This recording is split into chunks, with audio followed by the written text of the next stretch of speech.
Welcome back to my channel. Stay tuned to our channel for sports and entertainment news all the time. Please subscribe the channel.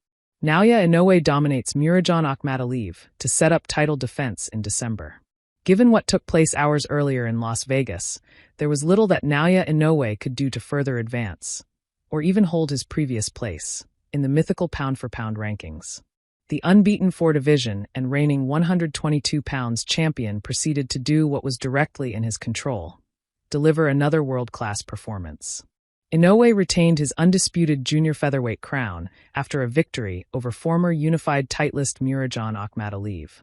The scores were 117-111, 118-110, and 118-110 for Inoue over 12 rounds at the IG Arena in Nagoya, Japan.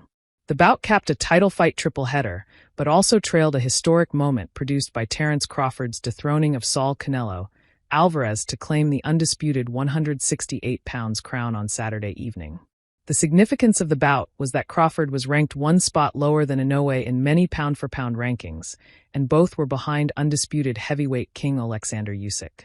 Inoue, 32, essentially dropped to number 3 on the list even before the bell sounded for his 24th primary title fight spanning 4 weight divisions.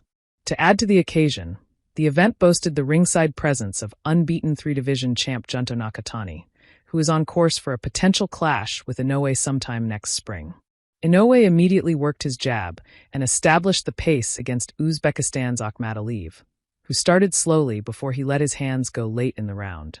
Inoue slipped most of the incoming and ended the round with a left hook upstairs. Akhmadaliev's pre-fight guarantee of a knockout victory didn't come any closer to fruition in the second. Inoue continued to work his jab, which left Akhmadaliev, 30, well out of effective punching range. His left hands out of his southpaw stance fell well short. The same pattern held true in the third.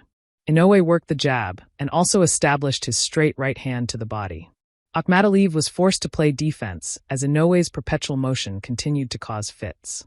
Inoue connected with a right hand and left hook, then later avoided a left hook downstairs to connect with a sweeping right.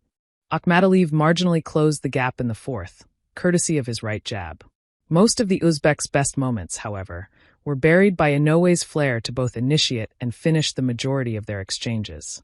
Akhmadaliev refused to concede, as he charged forward in search of a home for his straight lefts and right hooks. Inoue adjusted and connected with a right hand. Akhmadaliev managed a right hook just before the bell. Inoue connected with a combination to start the fifth. Akhmadaliev stood his ground and responded with a right hook. His effort to replicate the moment saw the Uzbek southpaw miss the mark. Inoue waved in his challenger, who obliged in a moment that led to a brief exchange at center ring. Akhmadaliev landed a pair of lefts with just under a minute to go in the round. Inoue wrapped up the frame with a body shot and right hand upstairs, bookending a left from Akhmadaliev. Arguably the best round of the fight for Akhmadaliev, the momentum was short-lived. Inoue resumed full control in the middle rounds. Akhmadaliev's pre-fight and year-long claimed that Inoue was ducking him lost steam with each passing frame.